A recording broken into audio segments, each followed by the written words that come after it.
Hi friends, నేను మీ లవి mummy. అందరూ ఎలా ఉన్నారండి? నేనైతే చాలా బాగున్నాను. ఇంట్లో టిఫిన్‌కి ఏమీ లేకపోతే వెంటనే వచ్చిన ఐడియా ఇదండి. వెంటనే సొరపాత దగ్గరికెళ్ళి ఒక సొరకాయ అయితే కోసుకొచ్చేసి గబుక్కునంట దాన్ని చిన్న చిన్న ముక్కలుగా కట్ చేశానండి. చూసారా సొరకాయలు ఎంత బాగున్నాయో? లేతగా నవనవలాడుతూ ఉన్నాయండి చెట్టుకి. ఇంకా ఒక సొరకాయ అయితే కోసుకొచ్చేసి ఇలా ముక్కలుగా కట్ చేసి దాన్ని తురిమేశానండి. పల్లెటూళ్ళలో మా ఇళ్ళ దగ్గర కాసే కాయలండి ఇవి. ఎటువంటి మందులు లేకుండా ఆర్గానిక్‌గా పండించిన కాయలండి ఇవి. ఇవి ఇలాగా తురిమేస్తే చూడండి ఎంత వాటర్ ఉందో. వాటర్ కంటెంట్ చాలా ఉందండి. అందుకని చెప్పేసి దీంట్లో వాటర్ ఏమి ఏసుకోకుండానే మనం పిండి వంట తయారు చేసుకోవచ్చండి. ఆ కోరుకున్న ఆనపకాయ తురుములో కొద్దిగంత సాల్టు, పసుపు, అల్లం వెల్లుల్లి పేస్టు, ఆ వాటర్‌కి సరిపడా వరిపిండయితే తీసుకోవాలండి. మళ్ళీ వేరే నీళ్లు అవసరం లేదండి. అందుట్లో ఉన్న నీటికి సరిపడా నేను వరిపిండి అయితే తీసుకున్నాను.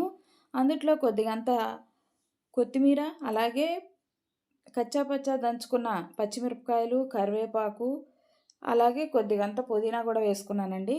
వేసుకొని మొత్తం కలిపేసి ఒక 10 నిమిషాలు పక్కన పెట్టుకున్నానండి.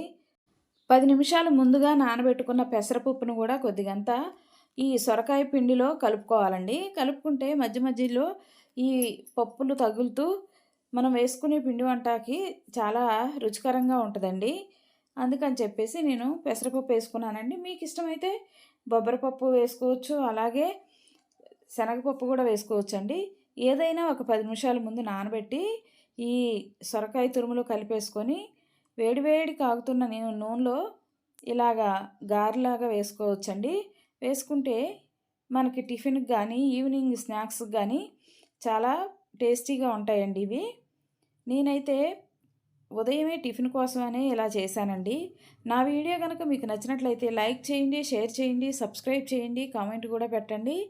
మీరు కూడా ఒకసారి ట్రై చేయండి. మీకెలా వచ్చిందో చెప్పండి. సొరకాయ గారెలైతే రెడీ అయిపోయినాయండి. చాలా క్రిస్పీగా, అలాగే చాలా టేస్టీగా కూడా ఉన్నాయండి. మీరు కూడా ఒకసారి ట్రై చేయండి. తప్పకుండా మీకెలా వచ్చిందో కామెంట్ సెక్షన్‌లో పెట్టండి. నా వీడియోని తప్పకుండా లైక్ చేయండి. నా ఛానల్‌ని సపోర్ట్ చేయండి ప్లీజ్.